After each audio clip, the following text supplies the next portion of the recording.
हमारी संस्कृति, हमारी पहचान।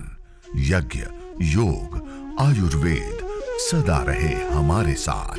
भारत के प्राचीन ग्रंथों एवं आधुनिक विज्ञान का दिव्य संगम, यज्ञ महिमा।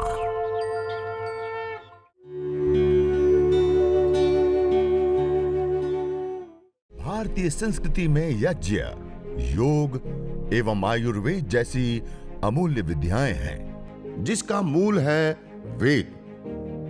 इतिहास की ओर दृष्टि डालें तो भगवान राम, भगवान कृष्ण से लेकर राजा महाराजाओं, ग्रामवासियों व अरण्यवासी ऋषियों की कुटियों तक नित्य व नैमित्तिक यज्ञों का प्रचलन देखने को मिलता है।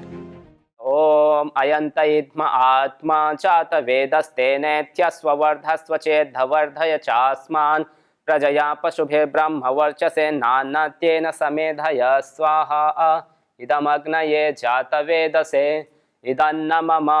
अब द्वितीय अवस्था का प्रतीक यह जो द्वितीय समिधा अग्नि मंत्र से ओम समिधाग्निं दुवस्य तक्षिते बोधयता तिथिम् आस्मिन् हव्या जुहोतन सुसमिद्धा यशोचिषे घृतं तीव्रं जुहोतन अग्नये जात वेदसे स्वाहा इदमग्नये जात वेदसे इदन्न मम। तृतीय अवस्था का प्रतीक तृतीय समिधा ओम तन्त्वा समिद्भिरङ्गिरोक्षितेन वर्धयामसे बृहच्छोचाय विष्ठ्य स्वाहा इदमग्नयेऽङ्गिरसे इदन्न मम। अब 5 बार हम घी की आहुति समर्पित करते हैं, पंचघृत आहुति एक ही मंत्र से। और इसमें बताए गए हैं 5 प्रकार के कि हम प्रजाओं से युक्त हो। जो हवन करता है, जो यजमान होता है, वो 5 प्रकार के जो चीज़ है, वस्तुएं हैं, उनसे वो युक्त हो जाता है। प्रथम है प्रजाओं से, कि उनके जो चाहने वाले हैं वो अनंत हो जाते हैं। प्रजया पशुओं से, धन दौलतों से युक्त हो जाता है। फिर ब्रह्म वर्चस, कि वो सभी प्रकार के तेज से युक्त हो जाता है, उनके शरीर में तेज आ जाता है। और अन्नादि, कि उनके पास कभी भी खाने पीने की, रहन सहन की, किसी भी वस्तु की कमी नहीं होती है। तो प्रजया पशुभिर ब्रह्म वर्चसे अन्नादि, तो इन सभी चीज़ों से वो हमेशा युक्त रहता है। इसलिए कहा गया होत्री शदनम हरितम हिरण्यम, की जो हवन करता है वो सभी प्रकार के हिरण्य वस्तुओं से युक्त हो जाता है, अर्थात उनके पास किसी भी प्रकार की चीज़ की कमी नहीं होती है। तो आइए हम अब ये पंचघृत आहुति समर्पित करते हैं। ओम अयंत इत्म आत्मा चात वेदस्तेनेत्यस्वर्धस्व चेद्धवर्धय चास्मान् प्रजया पशुभे ब्रह्म वर्चसे नान्यतेन समेधय स्वाहा इदमग्नये जात वेदसे इदन्न मम। ओम अयंत इत्म आत्मा जात वेदस्तेनेत्यस्वर्धस्व चेद्धवर्धय चास्मान् प्रजया पशुभे ब्रह्म वर्चसे नान्यतेन समेधय स्वाहा इदमग्नये जात वेदसे इदन्न मम। ओम अयंत इत्म आत्मा जात वेदस्तेनेत्यस्वर्धस्व चेद्धवर्धय चास्मान् प्रजया पशुभे ब्रह्म वर्चसे नान्यतेन समेधय स्वाहा इदमग्नये जात वेदसे इदन्न मम। ओम अयंत इत्म आत्मा जात वेदस्तेनेत्यस्वर्धस्व चेद्धवर्धय चास्मान् प्रजया पशुभे ब्रह्म वर्चसे नान्यतेन समेधय स्वाहा इदमग्नये जात वेदसे इदन्न मम।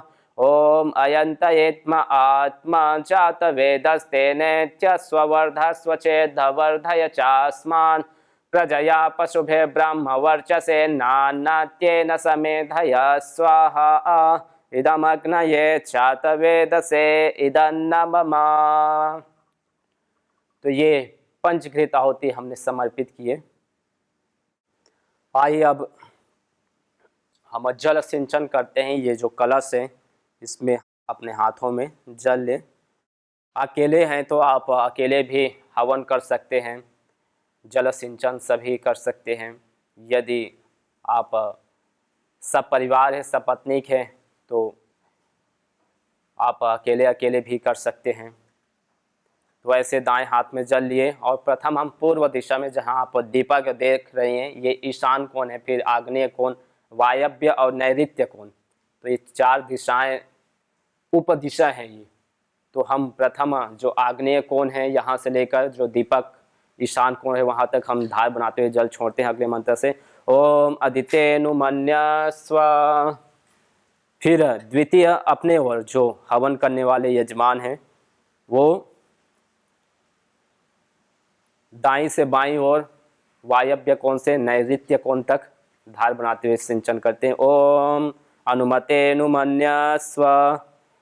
और तृतीय जो जल सिंचन है वो अपने वाम पक्ष में उत्तर भाग में नैऋत्य कोण से ईशान कोण तक धार बनाते हुए जल सिंचन करते हैं। ओम सरस्वत्यनुमन्यस्व।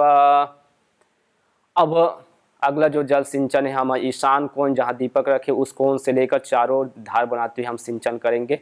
ओम देव सवितः प्रसुवयज्ञं प्रसुवयज्ञपतिं भगाय दिव्यो गंधर्व केतपुः केतं नः पुनातो वाचस्पतिर्वाचं न स्वदतो।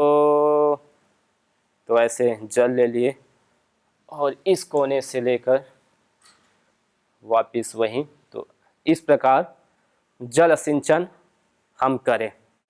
अब आघार वाज्य भाग आहुति हम करेंगे। इसका अर्थ होता है कि पिघले हुए घी को धार बनाते हुए हम इसे अग्निदेव को समर्पित करते हैं। संस्कृत में घी को घृतम कहा जाता है। ये तो एक कॉमन नाम है, सामान्य। जब उस घी को हम गर्म कर इस प्रकार से पिघला देते हैं तो ये आज्य बन जाता है, आज्य। और इसको जब हम अग्नि में समर्पित करते हैं तो ये सर्पी बन जाता है। सांप आप सुने होंगे, सर्प, उसका स्वभाव है कि वो जो वातावरण में, वायु में जो जहरीली गैसें हैं, टॉक्सिस जो गैसेज हैं, जो हमारे हेल्थ के लिए वो अनुपयोगी हैं, उनको वो श्वास के रूप में आहरण करते हैं अपने भोजन के रूप में और हमको शुद्ध प्राण वायु प्रदान करता है। वैसे ही जब हम इस घी को अग्नि तक ऐसे पहुंचाते हैं तो ये सर्पी बन जाता है। और सर्पी सांप के भांति ये भी अग्नि के माध्यम से सूक्ष्म होकर नैनो में कन्वर्ट होकर ये इस वातावरण में फ्यूमिगेशन के माध्यम से वातावरण में फैलकर जो जहरीली गैसें हैं, SO2, NO2, CFC जैसे, CO2 जैसे, CO जैसे, जो हमारे सेहत के लिए नुकसानदायक है, उनको ये न्यूट्रलाइज कर देता है और हमको शुद्ध प्राण वायु प्रदान करता है। इसीलिए कहा समिद्धो अग्नि सुपुना पुनाति, की जो समिद्ध प्रज्वलित अग्नि है ये अपने पावक से वातावरण को शुद्ध बनाती है। तो आइए 4 आहुति हम केवल घी की समर्पित करते हैं अग्नि, सोम, प्रजापति और इंद्र के लिए। प्रथम हम अपने बाईं ओर, फिर द्वितीय दाईं ओर समिधा में, और जो शेष तृतीय चतुर्थ है वो हम मध्य में समर्पित करते हैं। ओम अग्नये स्वाहा इदम अग्नये इदन्न मम। ओम सोमाय स्वाहा इदम सोमाय इदन्न मम। ओम प्रजापतये स्वाहा इदं प्रजापतये इदन्न मम। ओम इंद्राय स्वाहा इदम इंद्राय इदन्न मम। तो ऐसे ये 4 आहुति हम समर्पित करते हैं।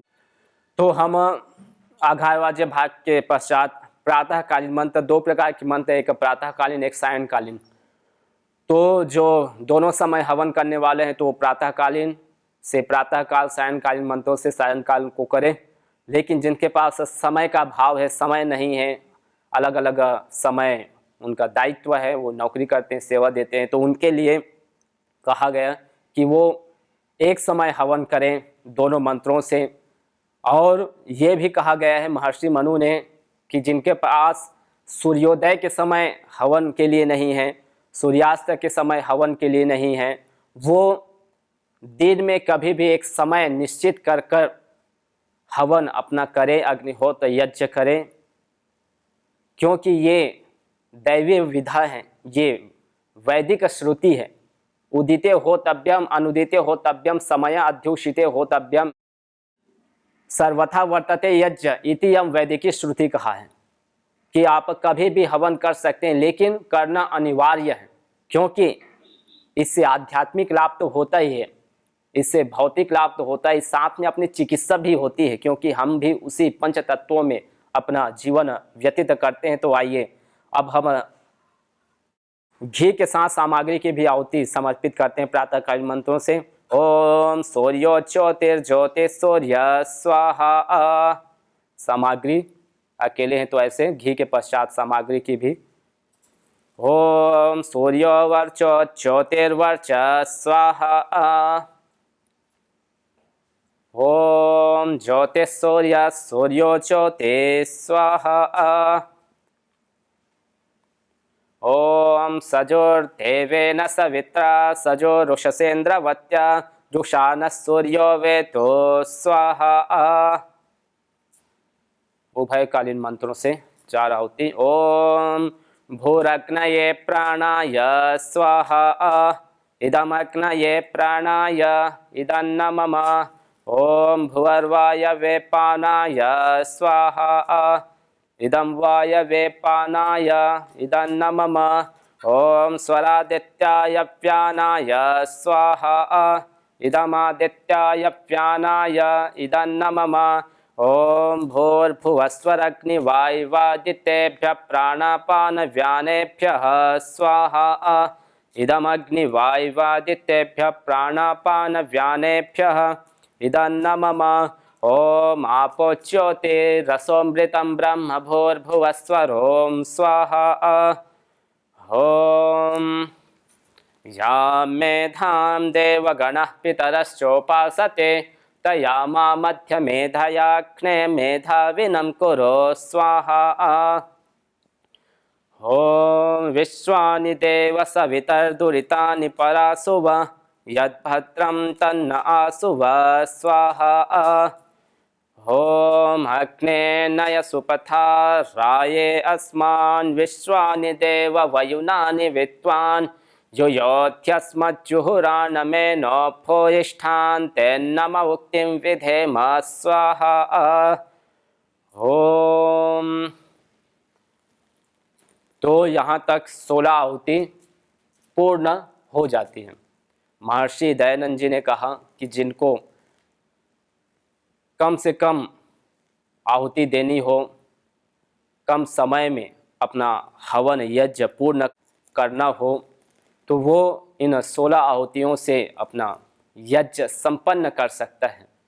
और जिनको और विशेष करना है तो गायत्री मंत्र है, महामृत्युंजय है, उससे वो 11 आहुति से 16 आहुति से फिर 21 है, 51 है, 108 माला के बराबर कर सकते हैं। तो हम एक गायत्री मंत्र फिर महामृत्युंजय और पूर्ण आहुति हम करेंगे।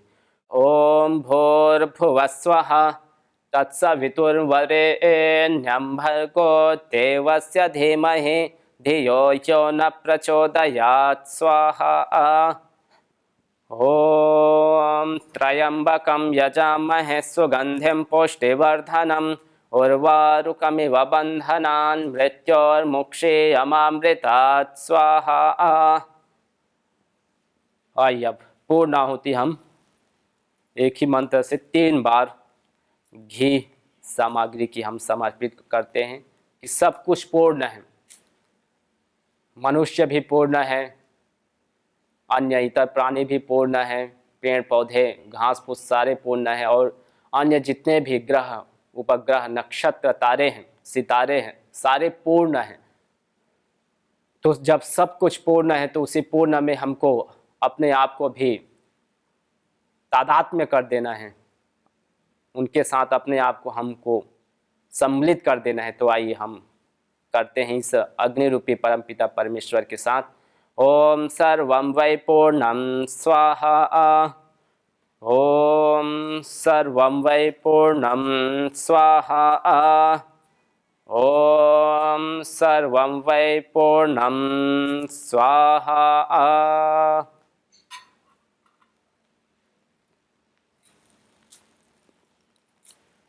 तो ये हमने यज्ञ संपन्न कर लिए।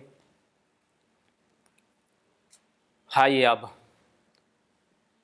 यज्ञ में जो योग की महिमा है, अब हम उस तरफ प्रवेश करते हैं। इस प्रकार हवन के उपरांत जब अग्नि शांत हो जाए, अग्नि जब मंद पड़ जाए अंगारे के रूप में, फिर हम जो अलग अलग और रोगानुसार जो सामग्री है, आप देख रहे हैं मेरे दोनों ओर जो अलग अलग सामग्री रोगानुसार जो पतंजलि संस्थान के माध्यम से श्रद्धेय स्वामी जी, श्रद्धेय आचार्य जी के निर्देशन में ये जो सामग्रियां बनी हैं, तो इसका किस प्रकार से उपयोग लेना है, कब लेना है, कितनी मात्रा में लेना है और कौन कौन सी जो सामग्री है, द्रव्य है, उसको हम सम्मिलित कर कर इसमें आहुति देने के पश्चात हम उसमें यदि प्राणायाम करते हैं, योगाभ्यास करते हैं, तो उसका लाभ हमको निश्चित ही मिलता है।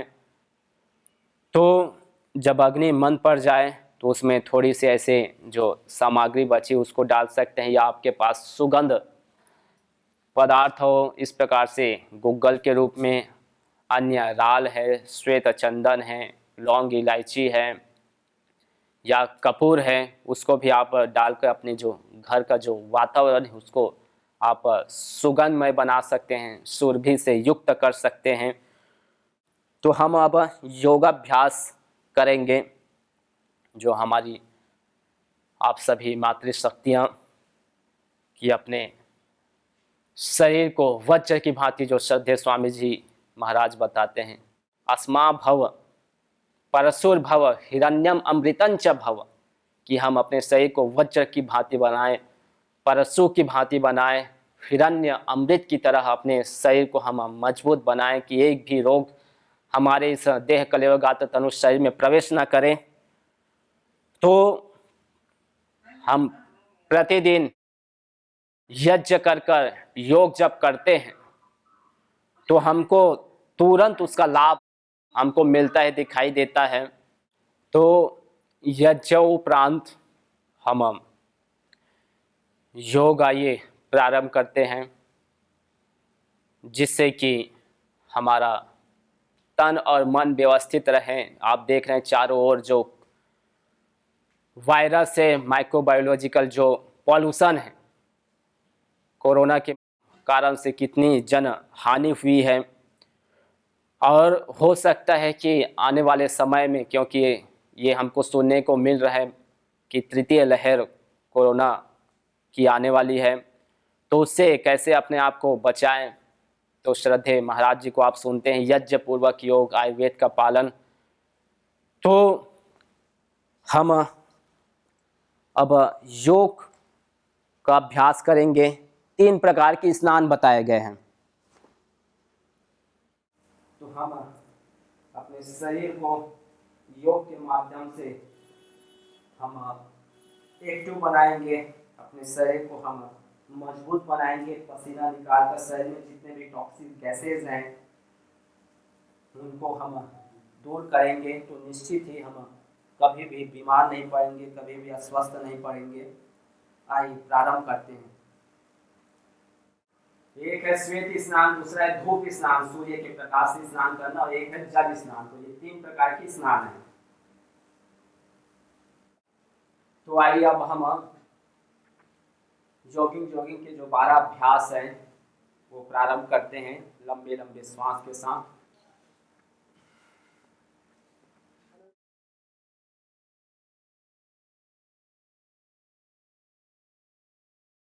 और ये जो औषधीय वायु है, मेडिकेटेड जो एयर है, जो हमने गुग्गल डाले, उसकी जो सुगंध है, सुरभि है, उसको हम इनहेल के माध्यम से अपने शरीर में धारण करते हैं। गुग्गल का स्वभाव है न तम यक्ष्मा अरुंधते नैनम सपथो अश्नुते यम भेषजस्य गुलगुलो सुरभिर गंधो अश्नुते, कहा है कि जो गुग्गल है, इस गुग्गल के जो धूम्र है, कंबस्टन के पश्चात जो फ्यूमिगेशन होने से जो धुआं निकलता है, उसको जब हम श्वास के माध्यम से अपने अंदर ले जाते हैं, तो किसी भी प्रकार से जिनको खूब अनिद्रा की समस्या, इंसोम्निया की समस्या रहती है, वर्टिगो, एंजाइटी, फोबिया जैसे माइग्रेन की समस्या है, ब्रेन हेमरेज की समस्या है, अन्य और जो पागलपन, चिड़चिड़ापन, बुरे बुरे स्वप्न आते हैं, या श्वास संबंधी रेस्पिरेटरी सिस्टम में कोई गड़बड़ी है, तो शरीर के प्रत्येक अंग को व्यवस्थित करने के लिए अगला अभ्यास ये गूगल की जो धूम है वो कारगर है। विशेषकर ये तीनों प्रकार के, ये रोगनाशक भी है, ये त्रिदोष नामक है, वात पित्त कफ तीनों को सम रखने वाली औषधि है। तो ऐसे लंबा लंबा श्वास और ये जोगिंग का अभ्यास। दूसरा, न जाने कितनों ने आहुतियां दी इन अमित्र रोगों के संतापों से, है वर्तमान भी आज दुखित, न पूछो भविष्य के प्रकोपों से। प्रत्युष पावनी होती जहां यज्ञानुष्ठान घर आंगन में, वहां मनुष्येतर सब झूमते शांति भरे सुख आनंद से।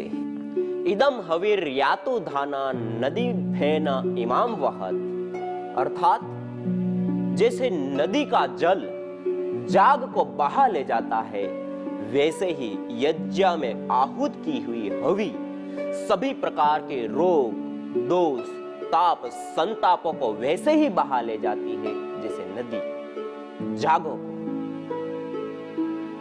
ब्रेन ट्यूमर को यज्ञ चिकित्सा से सफल चिकित्सा प्रदान करके ठीक करने वाले हमारे आदरणीय डॉक्टर हमारे बीच में हैं, डॉक्टर तारा सिंह जी, और पेशेंट भी यहाँ पे सामने हैं, बहन भावना बहन। उनकी चिकित्सा हो चुकी है और 7 साल से वो स्वस्थ है, अन्यथा उनका जीना भी मुश्किल था। 7 साल से नए जीवन को जी रही है, 7 साल से उनको कोई प्रॉब्लम नहीं है, ब्रेन ट्यूमर की पेशेंट है। जयेश और भावना बहन बहुत परेशान थे। दवाई दी तो ऐसी लगती थी कि बेचारी बहुत डरी हुई है और ये बहुत सीरियस है, लेकिन जैसे जैसे जैसे हवन में यज्ञ में बैठते गए और रोजाना इनका कॉन्फिडेंस बढ़ता गया, डे बाय डे। जब इनकी नॉर्मल रिपोर्ट आई, भावना बहन बहुत खुश हो गई, उसे उम्मीद भी नहीं थी कि ऐसा रिजल्ट आएगा, और आज पर्यंत बिल्कुल स्वस्थ है, अपना घर का काम सब कर रही है और अभी कोई प्रॉब्लम है नहीं किसी तरह की। और ईश्वर की कृपा से, यज्ञ भगवान की कृपा से, दैनिक यज्ञ इसको भरोसा था और उससे इतना प्रभाव पड़ा कि वो बिल्कुल कार्सिनोमा सेल बिल्कुल खत्म हो गया। जबकि आपने सुना होगा का ऑपरेशन करने के बाद कार्सिनोमा सेल बिल्कुल जड़ से खत्म नहीं होता, उसको दोबारा से वो एक्टिव हो जाता है और जिंदगी लेके जाता है। लेकिन ये केस ऐसा है कि जो जिसमें कोई भी औषधि नहीं दी, हमने केवल हवन यज्ञ ही किया है। इसलिए ऐसे बहुत सारे केस हैं जो हमारे यहाँ पर कैंसर के बहुत ठीक हुए हैं, लेकिन लास्ट स्टेज में आएगा वो अलग बात है। लेकिन अगर नॉर्मल है, फर्स्ट स्टेज है, तो यज्ञ से ये पूरा संभव है, पूरा इलाज संभव है। इसलिए आप लोग घर में यज्ञ को अपनाएं और रोगों से मुक्ति पाएं। यज्ञ भारतीय संस्कृति की मुकुट मणि है, प्रतीक है, मूल है। मानव जीवन के हर पहलू के साथ यज्ञ जुड़ा हुआ है, चाहे वह संस्कार, चाहे पूजा पाठ या फिर पर्व से लेकर हर शुभ अशुभ अवसरों में भी यज्ञ करने की सार्वभौमिक, वैज्ञानिक एवं पंथ निरपेक्ष पावनी परंपरा रही है। आइए हम संकल्प लें, संसार के श्रेष्ठतम कर्म यज्ञ को अपनाएं। पिंड और ब्रह्मांड में संतुलन कायम करने वाले यज्ञ को अपने जीवन का अभिन्न अंग बनाएं एवं प्रकृति मां के प्रति अपने ऋणों को अदा करें। विश्व स्वास्थ्य का एक नारा, यज्ञ से होगा जग उजियारा।